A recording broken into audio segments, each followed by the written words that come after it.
and welcome to Love's Inner Voice, the path of self-discovery. I'm Brenda L. Balding, your host, and so happy to be here, blessed to be here with you in this session. We have a beautiful person.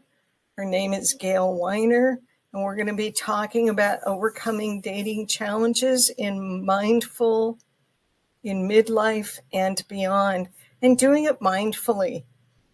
That's coming later. We'll meet Gail later, so stay tuned. Right now, let's do our heart breathing.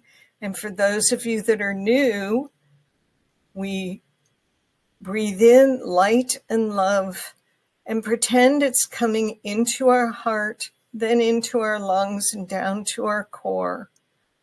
Slowly and effortlessly.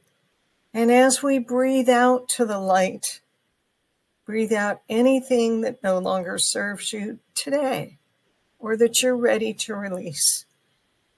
So let's listen to some beautiful, soft music as we do some heart breathing.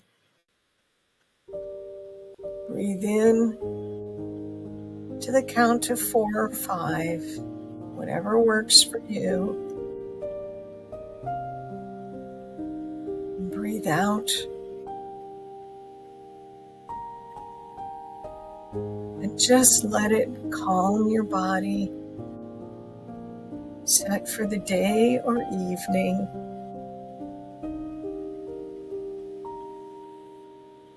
And breathe out anything that no longer serves or that you're ready to let go of. Put it in the loving hands of the divine, whatever that is for you. Breathe in. Breathe out. Notice if you're feeling any change in your body, any calming, and just honor that and be in gratitude. Oh, I love doing that.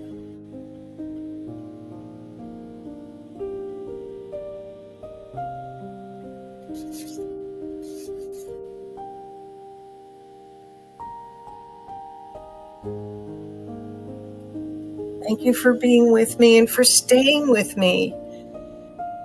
Now, I'd like to give you a little promo of an upcoming show with Kathleen Joan, and you will also get a distance Reiki healing from Kathleen and myself. So here's a little promo for a show coming up.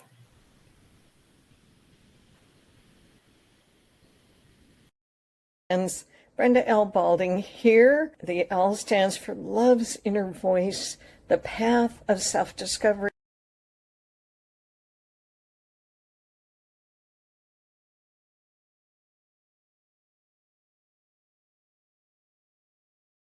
Hello, my friends. Brenda L. Balding here. The L stands for Love's Inner Voice, the path of self-discovery, my TV show on I Have Today TV network. And I want to tell you about an upcoming show with Kathleen Joan. And we'll be talking about the healing that we receive when we welcome in the divine feminine. And we'll also be sharing a Reiki healing for about 5 to 8 minutes. So join us Thursdays at 4 p.m. Pacific time. Blessings as you walk through your day. Be well. Bye for now.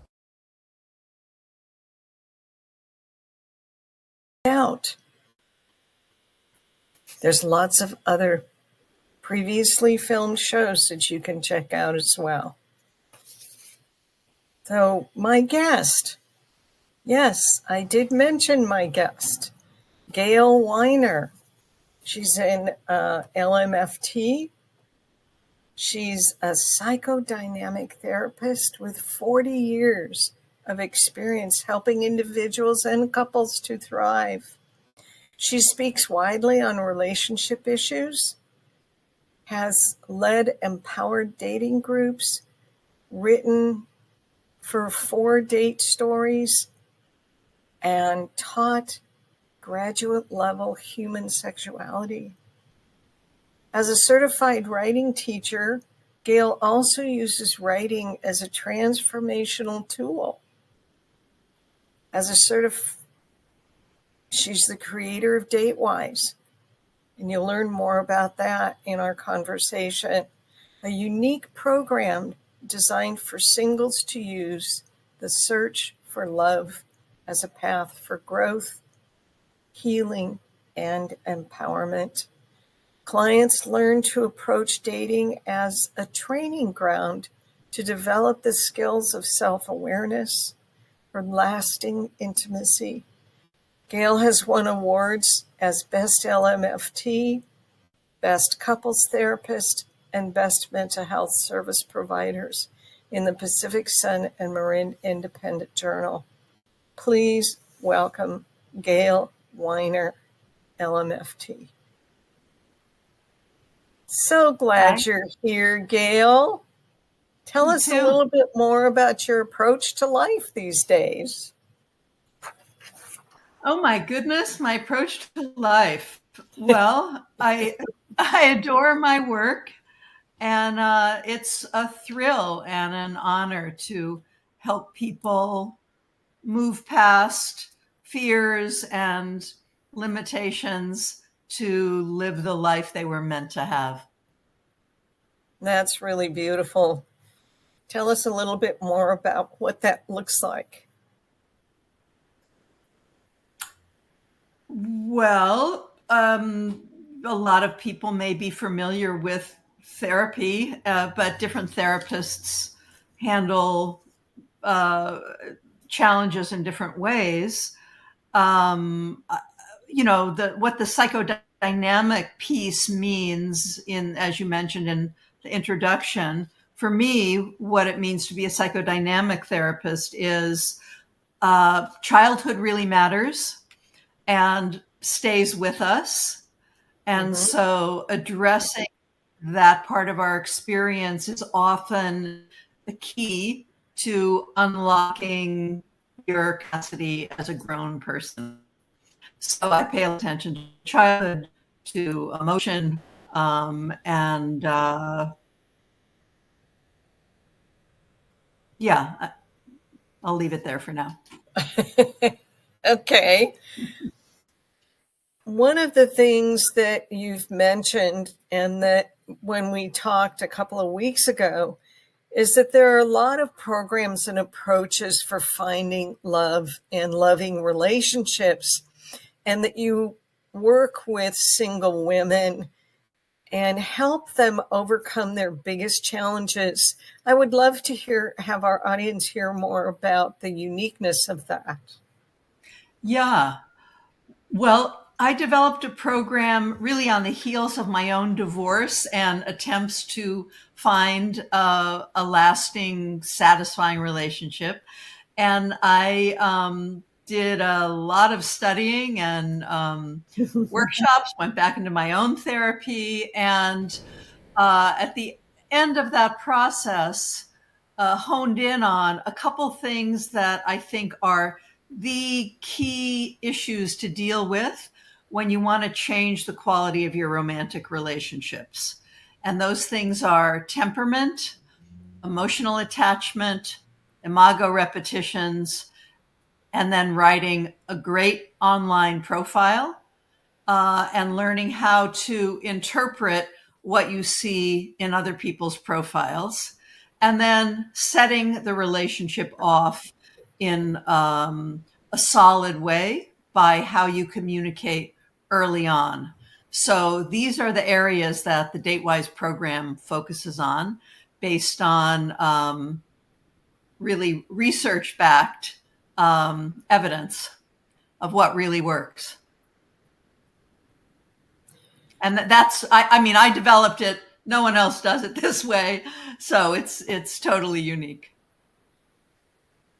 That's really cool. Is it therapy, coaching, or both, DateWise? Yeah, I would say it's both. The therapy piece is, let's understand what hasn't worked so far and how you've approached dating and romance. That's the therapy piece.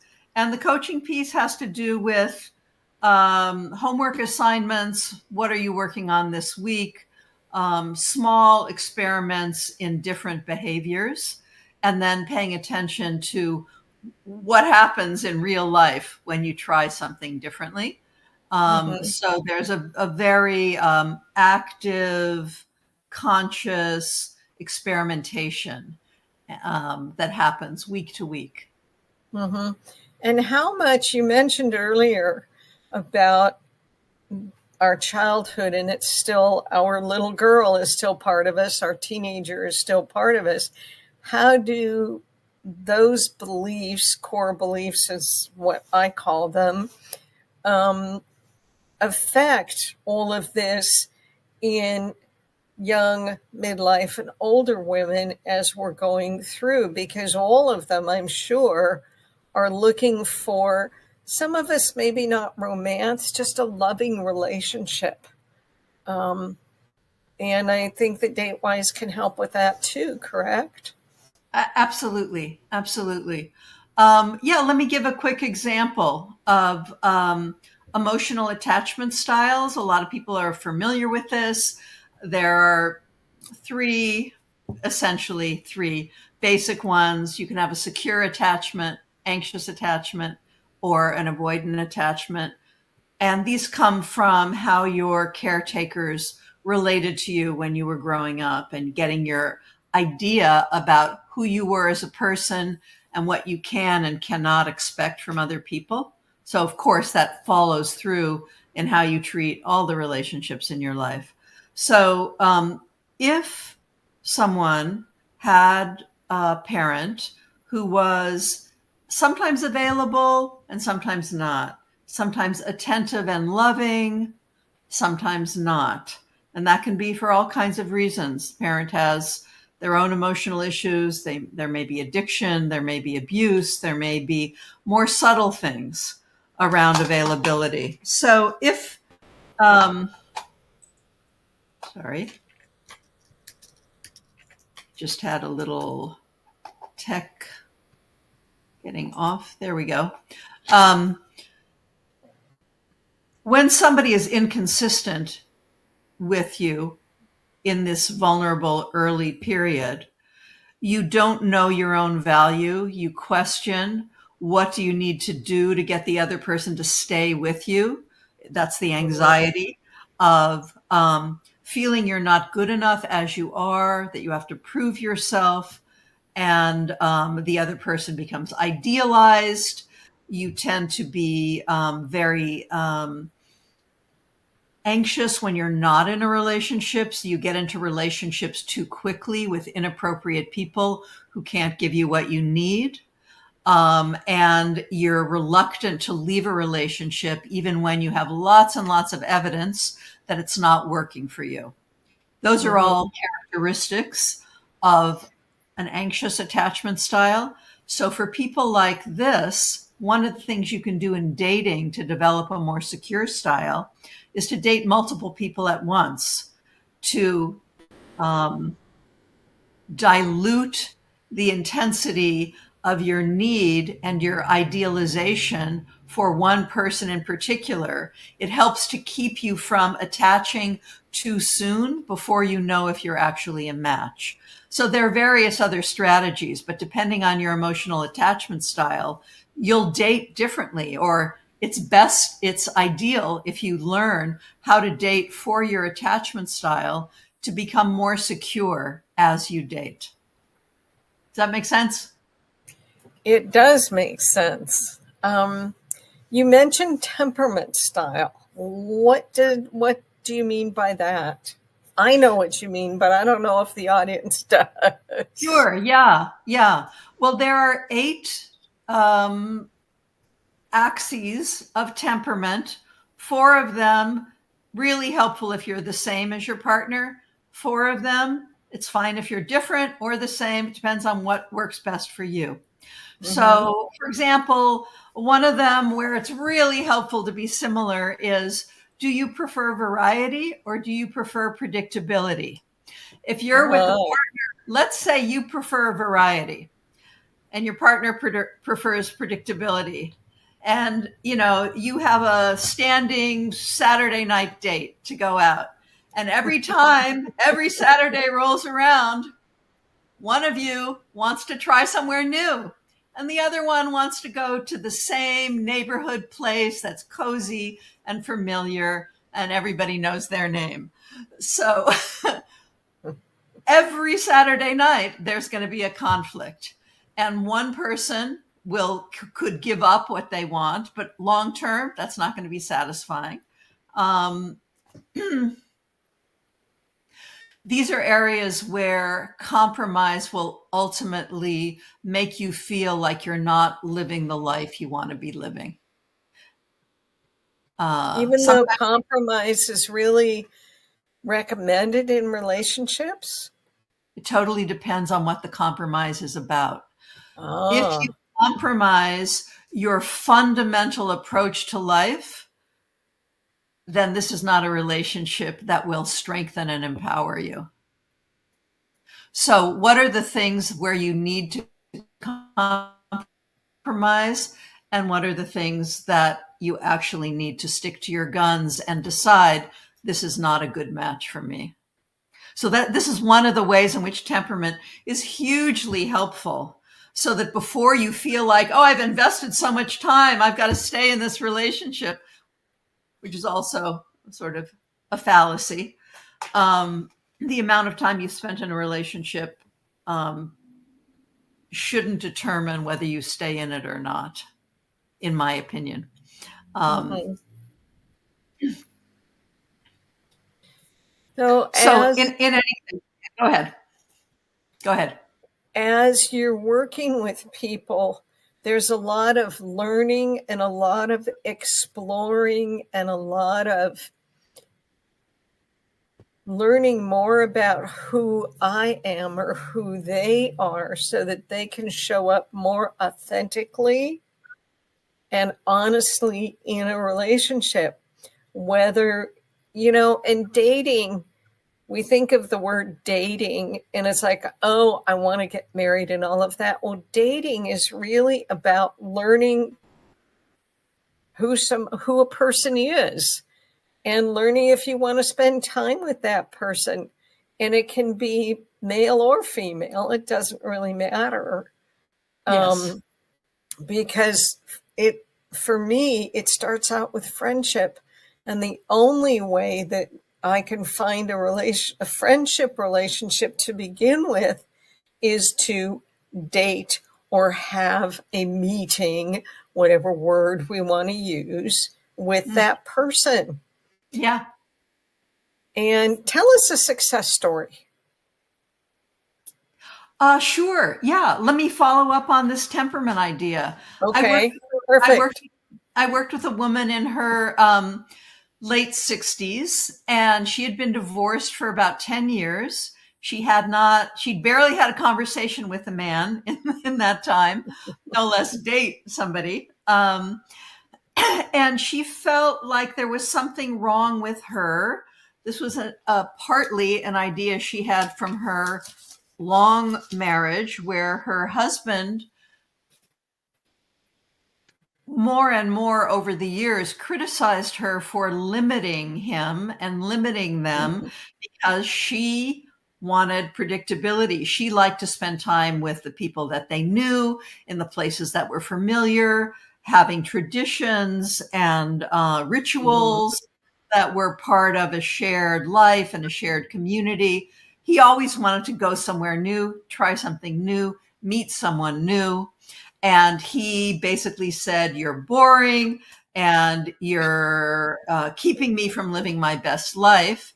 And she felt disrespected, hurt, rejected, etc., and had a hard time finding the value in the face of his criticism, had a hard time finding the value in her own desires. She did feel like there was something wrong with her for not wanting what he wanted. And he, of course, reinforced that.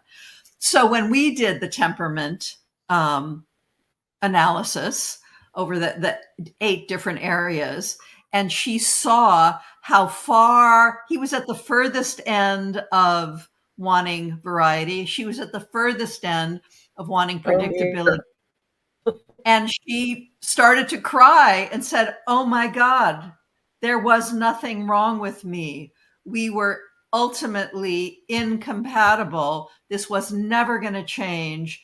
He wasn't better. I wasn't worse. We were just different in a way that could never have been resolved." And the blame and the shame just dissolved in that moment. Oh, that's beautiful.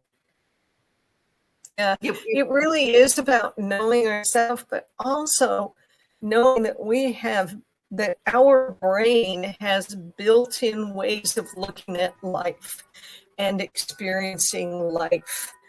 And if we don't understand or want to learn about that, and temperament theory is a lot about that, we're going to run into more challenges than we really need to. You know, it's really interesting because what's been coming up for me in the last week or so is the old saying of life is a bowl of cherries. And I love that. And people said, well, why do you like that? Because it's got the pits. I said, yeah, it's got this beautiful, juicy fruit. And then it's got these pits, which are the challenges and the gifts that can bring us to a more knowledgeable, creative place, maybe. And so seeing it as gift rather than as pits where we can, whatever, that's why I like this thing, because that's how I experience life. And I want to consider them challenges instead of bad things, because challenges or gifts has a higher energy. And it's going to encourage me to ask questions and to look at, oh, what's really going on here? And what is there here for me to learn? And I think that's what learning about how your brain functions by taking different brain function tests really helps us move forward in understanding how we show up in the world. Because it ultimately how we want to show up for my good, your good, our good, and the highest good of all. That's where I want to come from. So thank you for sharing that story. What kinds of clients beyond DateWise or within DateWise are typically with the best results? People that are curious, people that want to make change, or people that are kind of following footsteps?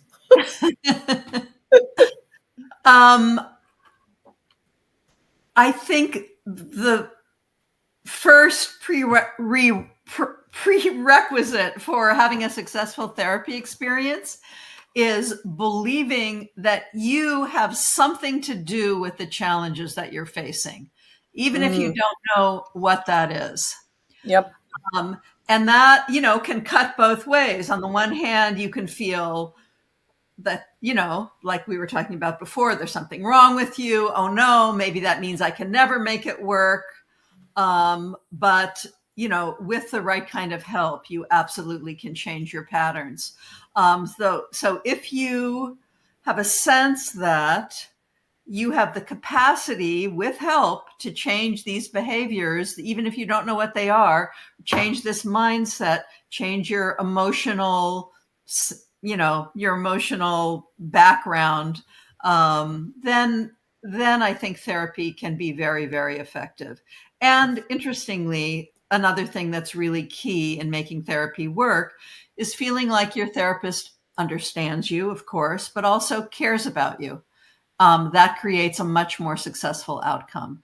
So if you're in a therapy where you don't feel like you're either understood or cared about, then it's probably time to look for a different therapist. Yeah. And what typical problems do your dating clients think they want to solve and that they actually may need to solve? And are there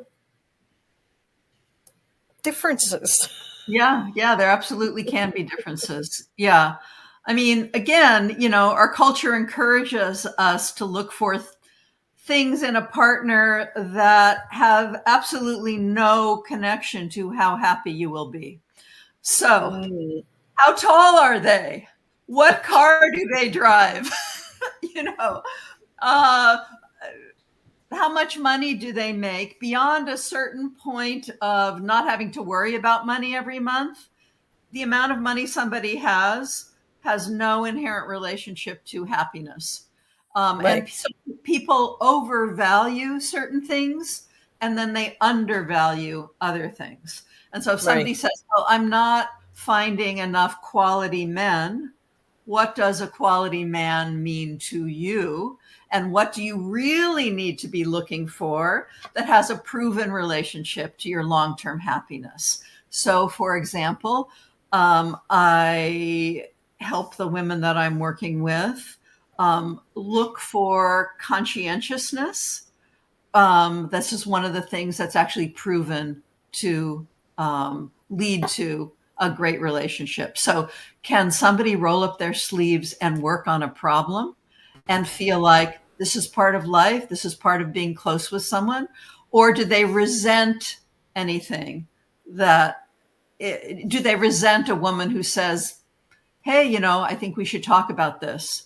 I think we need to work on this." Someone who's willing to work with you is a prize and creates a much greater chance of having a good relationship because women are the ones who bring up problems in relationships. And so if the man isn't willing to work on it, you're stuck. Mm-hmm. Do you find that there's a difference depending on age, midlife, elderly, whatever elderly is these days? I don't consider myself elderly at 75 years young. So, it it all depends on how you see yourself. Yeah. Um, but do you find that there's differences based on age, or is it more culture and innate giftedness and background, childhood, that kind of Yeah. Well, clearly for a lot of women, when they're younger, they're looking for a life mate who they can build a family with. A lot of women want children and they want family, and that is the focus of their search. Who can they partner with to create that? If Mm-hmm. you've already had your kids, then you're looking for some different things. I mean, there may be step parent situations. You'd want a good stepfather for your children, certainly if you're still in the process. But if you're past the age where you're raising your kids, there's so much more freedom. Maybe you're going to live together, maybe you're not. Um, maybe you're going to be happy seeing somebody 2 or 3 times a week. Maybe they can have a somewhat different lifestyle, but they're a fantastic conversationalist, and that is enough for you. Or, et cetera, et cetera. There's more of I think, capacity for there to be differences, certain kinds of differences, and still have a satisfying relationship. What you want, I think, there's a lot more flexibility in what can work once you're older and no longer trying to raise a family with someone. Yeah, I It's a lot can more see where that makes a difference. The life focus is going to be different. Some of the um, learning or the questions or the challenges may be the same because they're based on core beliefs and that kind of stuff. And a lot of us have to get through some of that and how we automatically respond to challenges.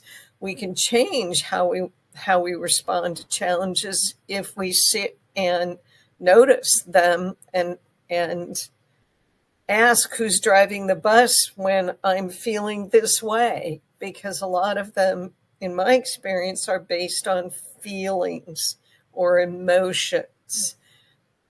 And so there can be some similarities. So it's like interlocked and that kind of thing. But I like the way you shared. There is the difference, and I knew that, and it's nice that you said that.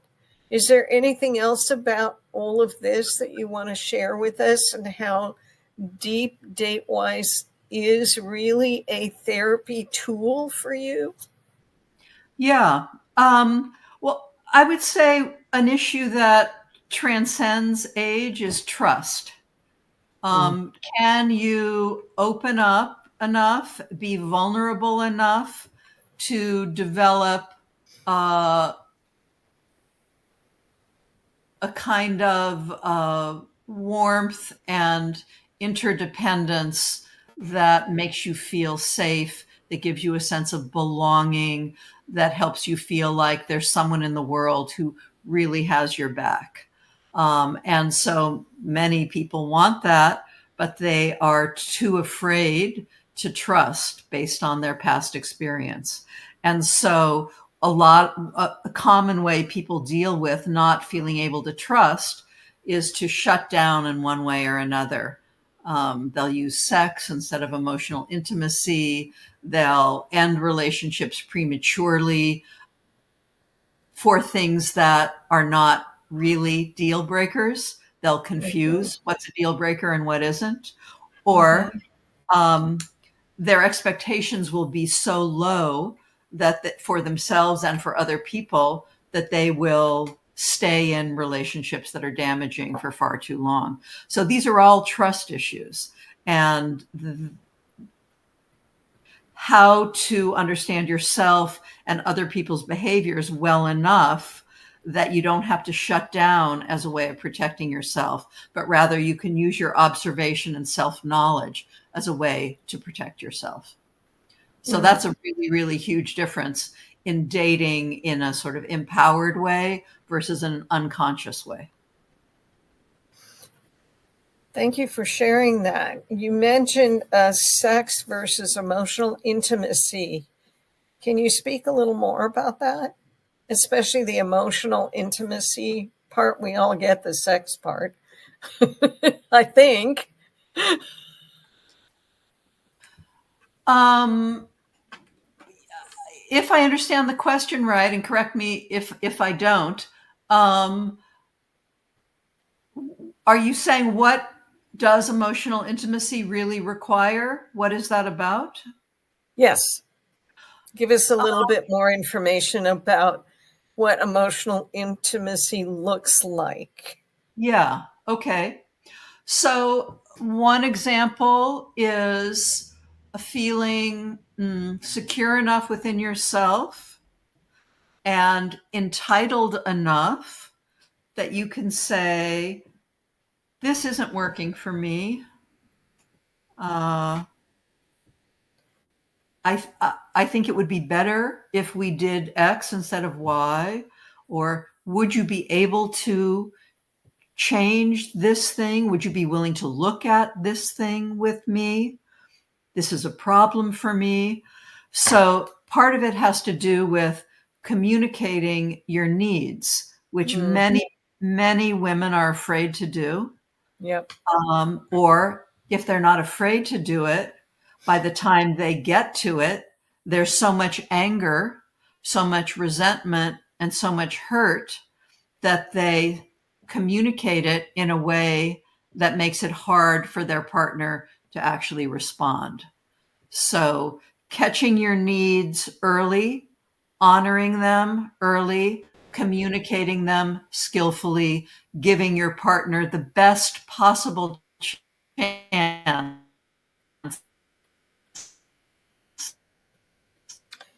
So true. And that's good for any to relationship. meet your needs. So, that is partial intimacy. Thank you so much for that. Is there anything else you'd like to tell us about DateWise, about the gift that you have for our audience, or anything else that you would like to share about overcoming dating challenges in midlife and beyond?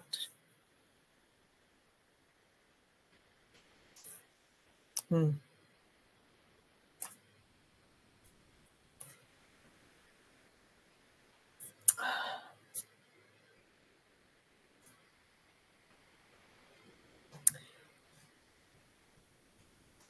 Technical difficulties do occur, and I think we'll just call it a day, because we have talked about challenges.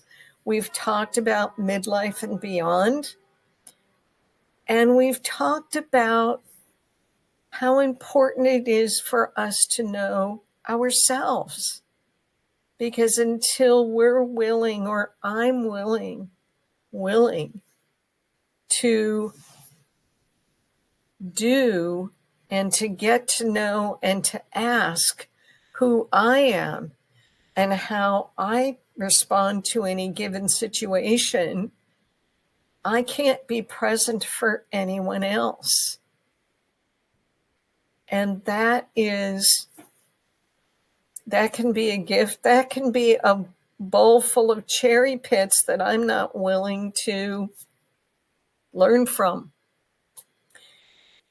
And I can look back on my life as 50 plus years as a nurse, and traveling, all the traveling that I did, and being a single mom. And from the time my daughter was 5, she's a total gift to me as poor me. Or I can say, oh, look at all of the things I learned, and look at the gifts that my daughter has given me and that my life has given me. And I can walk in gratitude and kindness for people who may be dealing with, because I don't know what people are dealing with when they're in emotion, or when they're feeling sad or lonely or lost, and they're responding in what people call a negative way. They may just be dealing with a cherry pit that they're having a hard time with. I love that. Life is a bowl of cherries, as you can tell.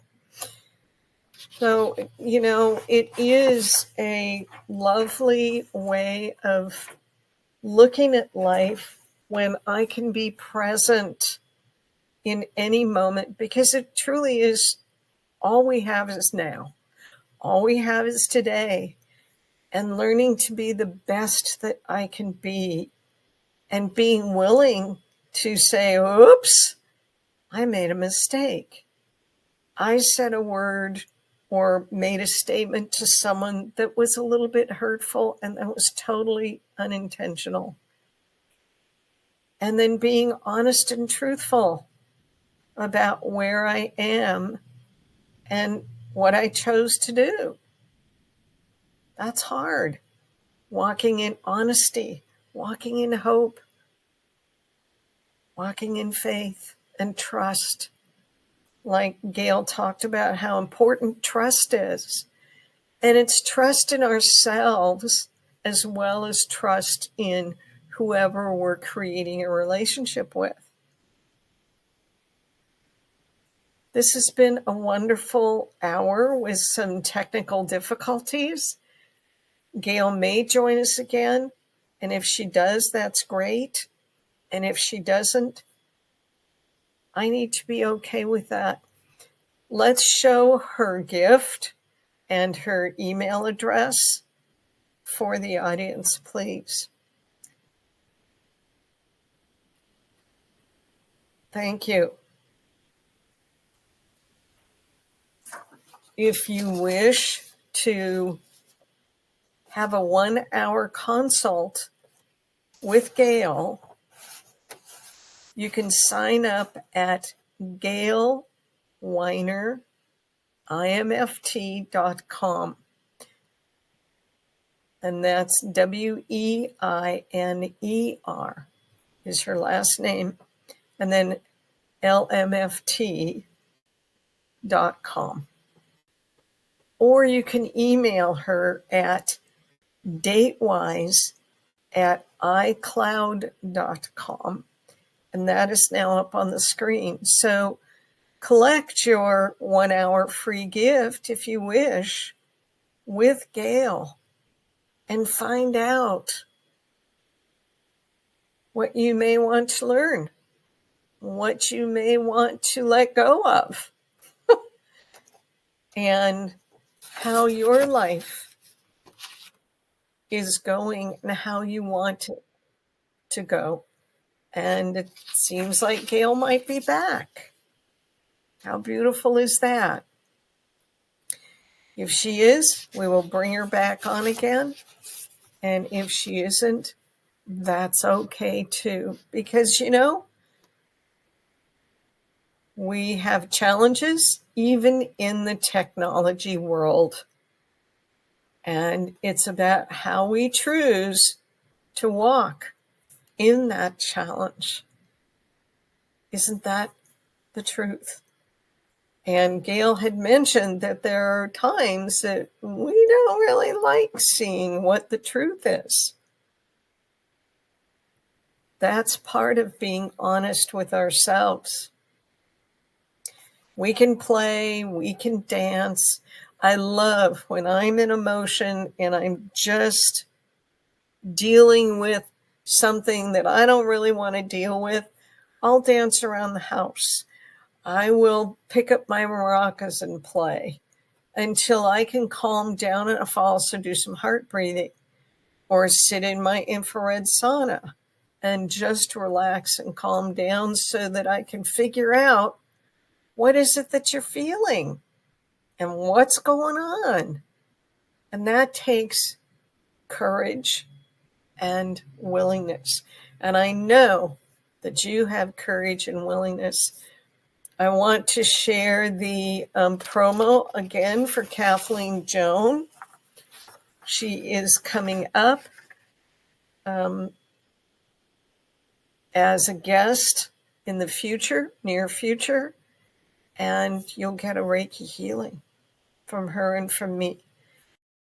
Hello, my friends. Brenda L. Balding here. The L stands for Love's Inner Voice, the Path of Self-Discovery, my TV show on I Have Today TV network. And I want to tell you about an upcoming show with Kathleen Joan. And we'll be talking about the healing that we receive when we welcome in the divine feminine.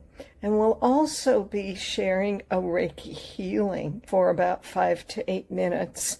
So join us Thursdays at 4 p.m. Pacific time. Blessings as you walk through your day. Be well. Bye for now. That was such a beautiful session. Well, every show that I do feels absolutely a gift. And when I can do some healing with people, and I'm hoping that there's all kinds of healing energy going out throughout my show. Let's close with some heart breath,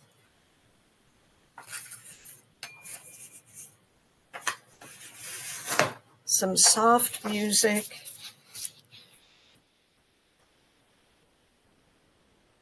and if anything came up with what we discussed today for you, notice your feelings and your body response.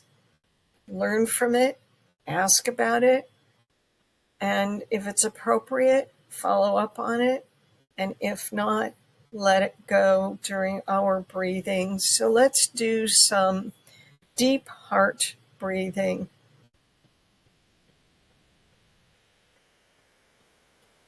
To some soft music. Breathe in. Breathe out.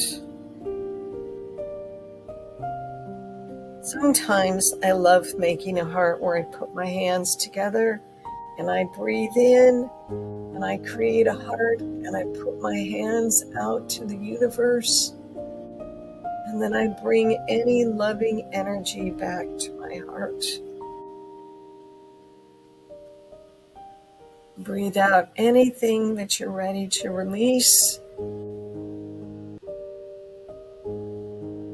any process, any learning that you've created, and you want to release any energy around it, breathe in loving light from source, whatever that is for you. And breathe out anything that you want to pass on to that light, that you're ready to release, that you're ready to let go of. Letting go can be one of the hardest things we do.